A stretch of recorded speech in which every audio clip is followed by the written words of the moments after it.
Welcome back to Lori's Life. Today I'll be doing a recipe. I'm making meatloaf, and I have a little over a pound of ground beef, some tomato basil pasta sauce to put in it and make it flavorful, some grated carrots, some breadcrumbs, some onion and garlic, Parmesan cheese, an egg that's beat a little bit. Okay, salt and pepper. And I have chili powder, turmeric, and sage. And lastly, I have Italian herbs that are dried, and it includes rosemary, basil, cilantro, and maybe parsley.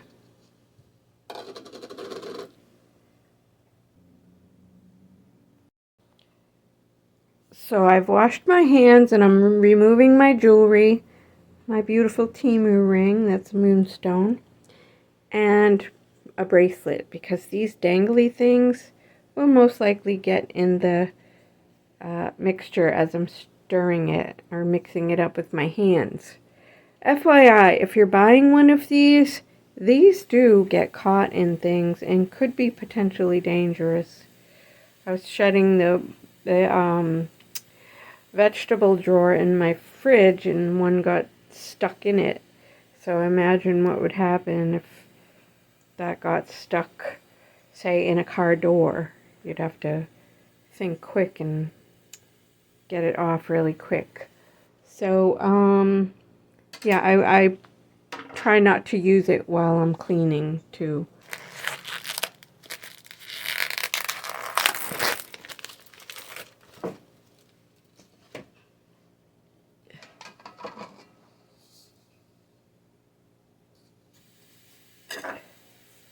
Chili powder for spice. Turmeric is so good.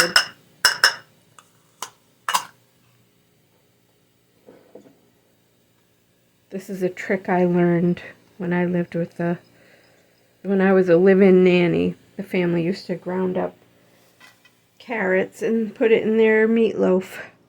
And I made this breadcrumbs. Forgot that it was just like one piece of wheat bread that was kind of dry. And I've learned from making meatballs that you really need the breadcrumbs. I've tried it with just egg, but it doesn't cut it.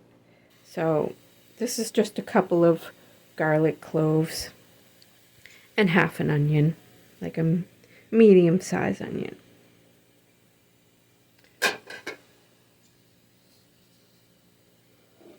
And my least favorite part is mixing it with my hands.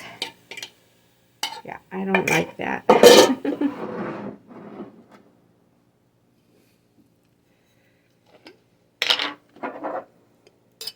And for flavor, just gonna put that in a little bit.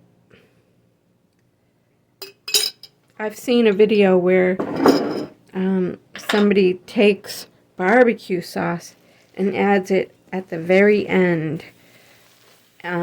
They take it out of the oven and they paint the whole meatloaf that's on like a sheet pan with the barbecue sauce, and they mix a couple other of their favorite ingredients. I guess everyone's different, and like whatever kind you like, just add that. So this goes in the oven for about 45 minutes, 350. And when I was a kid, my mother used to, I think, turn the temperature up at the end to make a crispy outer layer. And I love that kind of meatloaf. I think that's delicious.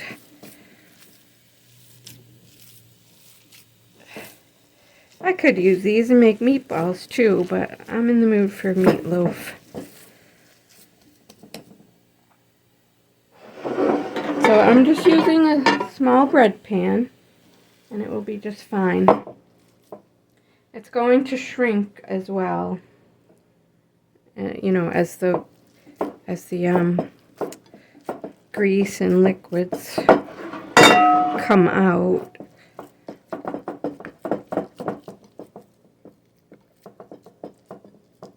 Kind of shape it. And there you go.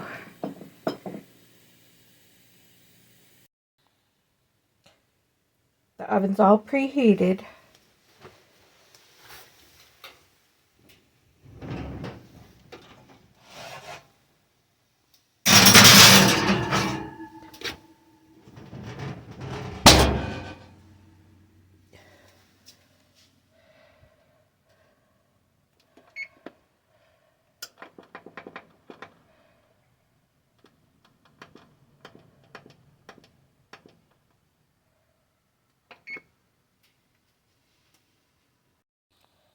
To accompany my meatloaf, I'm going to make a baked potato in the microwave.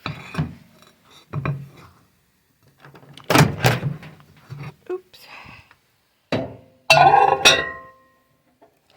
And for a potato this size, I think I'll push it twice.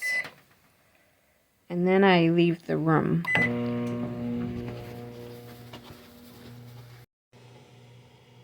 Remember when you're making baked potatoes in the microwave to wash it and then poke holes in it with a fork or a knife so it doesn't explode in the microwave.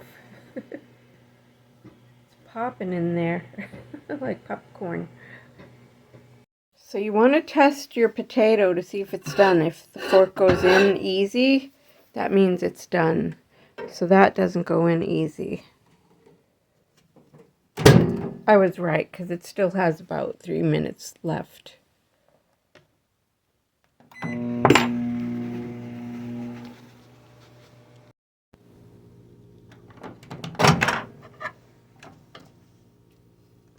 Done. The key to good baked potatoes is you mash it up while it's still hot, so that butter will melt all in it. Some people scoop them. Usually the soft skin potatoes are not used for baked potatoes.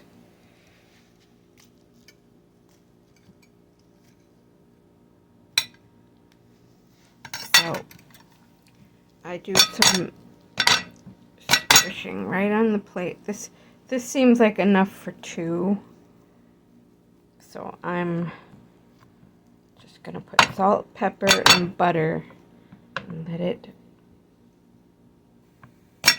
melt all in there.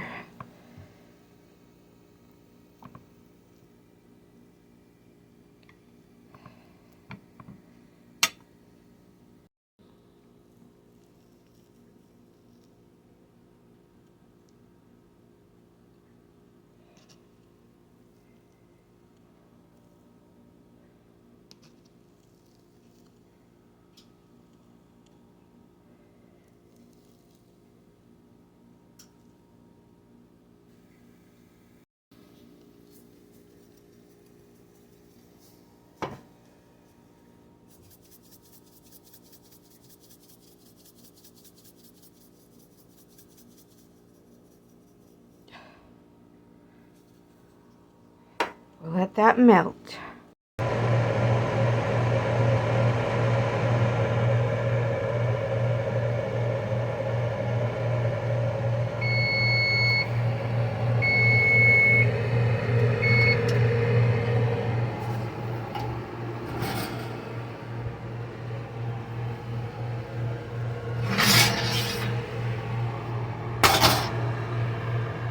It looks beautiful. Can't wait to try it, but it has to cool for a little bit.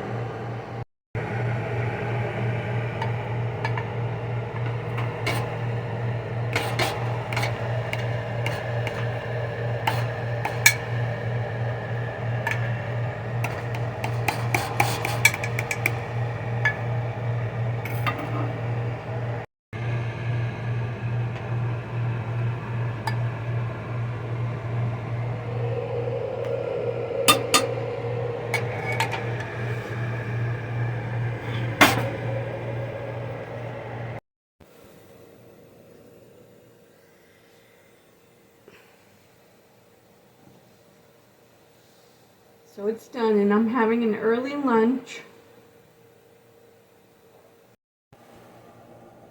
So I'm having milk with my meal, and just because you're older doesn't mean you should stop drinking milk. Make your bones strong. Does the body good.